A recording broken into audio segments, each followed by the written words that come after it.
নমস্কার, আমি সোমা দে, মিসেস দেস ব্লগে আপনাদের সকলকে স্বাগত। আমি আজকে আপনাদের সামনে তড়কা বানিয়ে দেখাচ্ছি। ডিম তড়কা আর এমনি নিরামিষ তড়কা দুরকমই করে দেখাচ্ছি। ভিডিওটা সম্পূর্ণ দেখবেন। ভিডিওটা ভালো লাগলে অবশ্যই লাইক, শেয়ার, কমেন্ট করবেন। চ্যানেলে নতুন হলে চ্যানেলটিকে সাবস্ক্রাইব করে আমার পাশে থাকবেন। চলুন তাহলে তড়কাটা কি অসাধারণ টেস্টফুল একটা রান্না, দেখতে থাকুন। রান্নাটা শুরু করি।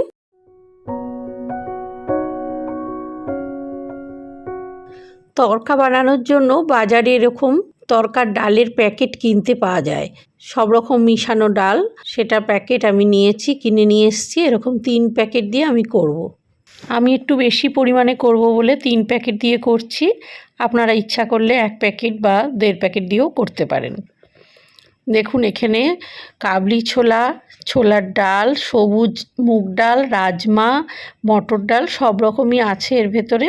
এগুলো এরম পাওয়া যায় প্যাকেটে করে, একদম রেডি। এর ভেতরে মশলাও দেয়া থাকে, কিছুটা কসুরি মেথিও দেয়া থাকে এই প্যাকেটের ভেতরে।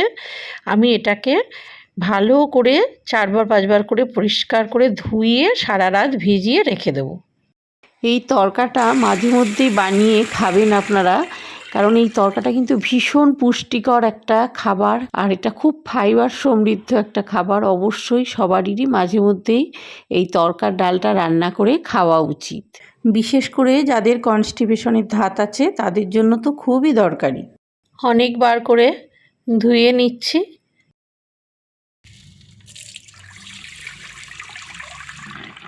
জলটা যখন একদম পরিষ্কার হয়ে গেছে, দেখুন, এবার এটাকে একটু বেশি জল দিয়ে সারা রাত ভিজিয়ে রাখবো। আর এখানে রসুন গাছ নিয়েছি। এটা সম্পূর্ণ অপশনাল, না পেলে না দিতেই পারেন। সেক্ষেত্রে রসুন কুচানোটা আর একটু বেশি দিয়ে দেবেন।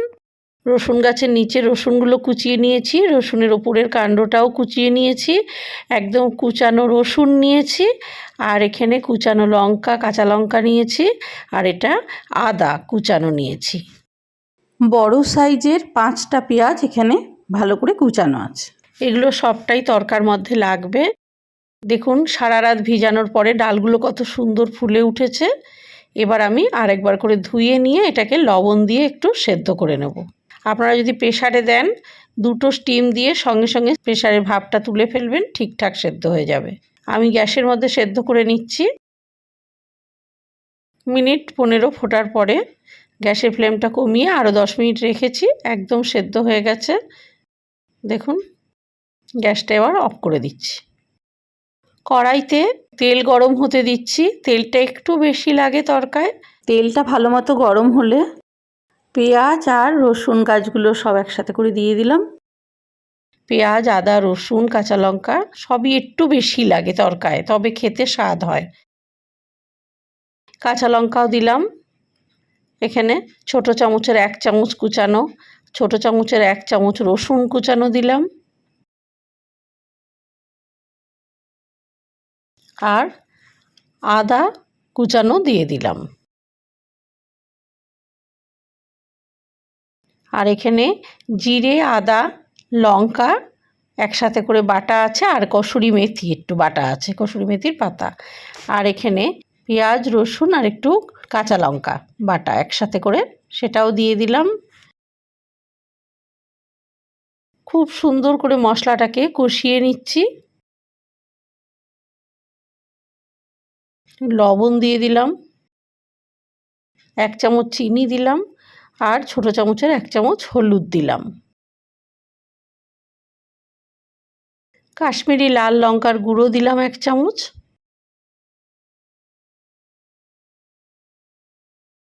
আর দিচ্ছি এখানে কুচানো টমেটো, একটু বড় সাইজের টমেটো 2টো ছোট ছোট করে কুচিয়ে নিয়ে দিয়ে দিলাম। ভালো করে যখন ভাজা হয়ে গেল সবটা, এবার এর মধ্যে আমি সেদ্ধ করা যে ডালটা ছিল সেই ডালটা, তড়কার ডালটা দিয়ে দিলাম। দিয়ে ভালো করে মিশিয়ে নিয়ে ফুটিয়ে নেব। খুব টেস্টফুল হয় এই তড়কা, আপনারা এইভাবে অবশ্যই করবেন। এবার যে প্যাকেটের মধ্যে যে একটু মশলা আর কসুরি মেথি ছিল, আমি এগুলো ছিঁড়ে একটা জায়গায় করে এর মধ্যে দিয়ে দেবো। তা বাদেও আমি কিছুটা কসুরি মেথি আলাদা দেব, কিন্তু এর যেহেতু প্যাকেটের মধ্যে ছিল, এগুলো একটু দিয়ে দিচ্ছি। বাজারে প্যাকেটে তড়কা মশলা কিনতে পাওয়া যায়, সেইখান থেকে বড় চামচের 1 চামচ তড়কা মশলা দিয়ে দিতে পারেন এর মধ্যে। গ্যাসের ফ্লেমটা কমিয়ে প্রায় মিনিট 10 ধরে সুন্দর করে ফুটছে জিনিসটা। দেখুন সব মিলিয়ে এইটুকু মশলা হলো, প্যাকেটের মধ্যে যেগুলো ছিল কসুরি মেথি আর মশলাটা মিশানো এটুকু ছিল, সেটুকু দিয়ে দিলাম। আর এবার আমি আমার ঘরে যে কসুরি মেথি নিজে ঘরে তৈরি করা রয়েছে সেই কসুরি মেথি থেকে আমি দিয়ে দিলাম। যখন মেথি শাক বেরোয় আপনারাও এরকমভাবে শুকিয়ে রেখে দিতে পারেন, খুব সুন্দর লাগবে সেইটা ব্যবহার করলে রান্নায়। এবার দিলাম বেশ খানিকটা কুচানো ধনেপাতা, একদম ফ্রেশ ধনেপাতা বেশ খানিকটা দিয়ে দিলাম। আপনারা এই সময় নুন মিষ্টিটা চেক করে নেবেন। এই তরকার থেকেই খানিকটা নিয়ে আমি আপনাদের সামনে ডিম দিয়ে করে দেখাচ্ছি। ডিম আর মাংসের ঝোল দিয়ে দেখতে থাকুন পুরো ভিডিওটা। তরকার ডাল কিন্তু গলে গেলে একদম খেতে ভালো লাগে না, সেদ্ধ কম হলেও ভালো লাগে না, ঠিক এই রকম হবে। এবার আমি এর মধ্যে গরম মশলা দিলাম ছোট চামচের হাফ চামচের একটু বেশি বেশি, আর ঘি দিলাম 2 চামচ। সবটা দিয়ে গরম মশলা আর ঘি দিয়ে খুব ভালোভাবে নেড়ে চেড়ে মিশিয়ে আর একটু ফুটিয়ে নেব। আমার এই নিরামিষ তরকাটা রান্না হয়ে গেছে। পেঁয়াজ রসুনটা আমরা নিরামিষ ধরি বলে আমি নিরামিষই বলছি এটাকে। অবশ্যই পেঁয়াজ রসুনটা উপোসের দিন বা যারা বরাবরের জন্য নিরামিষ খান তাদের জন্য নয়। আমি আপনাদের ডিম দিয়ে করে দেখাবো, সম্পূর্ণ ভিডিওটা দেখুন। এটা হচ্ছে আমার নিরামিষ তরকাটা রেডি হয়ে গেল। তরকাটা ঠিক এই রকম ঘনত্বটা রাখবেন। দেখুন আমি এই তরকাটা পরিবেশন করছি, খুব সুন্দর লাগে খেতে। যেভাবে করলাম ঠিক এইভাবেই করবেন আপনারাও, খুব ভালো লাগবে তরকা খেতে। কাঁচা পেঁয়াজ, ধনেপাতা আর কাঁচা লঙ্কা দিয়ে পরিবেশন করছি। কড়াইতে এবার একটু তেল দিলাম, ডিম দিয়ে করে দেখাবো বলেছিলাম। এবার তেলটা গরম হলে আমি ডিম মিশিয়ে দিচ্ছি এর মধ্যে। আমি 4টে ডিম ফাটিয়ে দিয়ে দিলাম তেল গরম হলে তার মধ্যে। এবার ডিমটা ভালো করে ভেজে নিচ্ছি।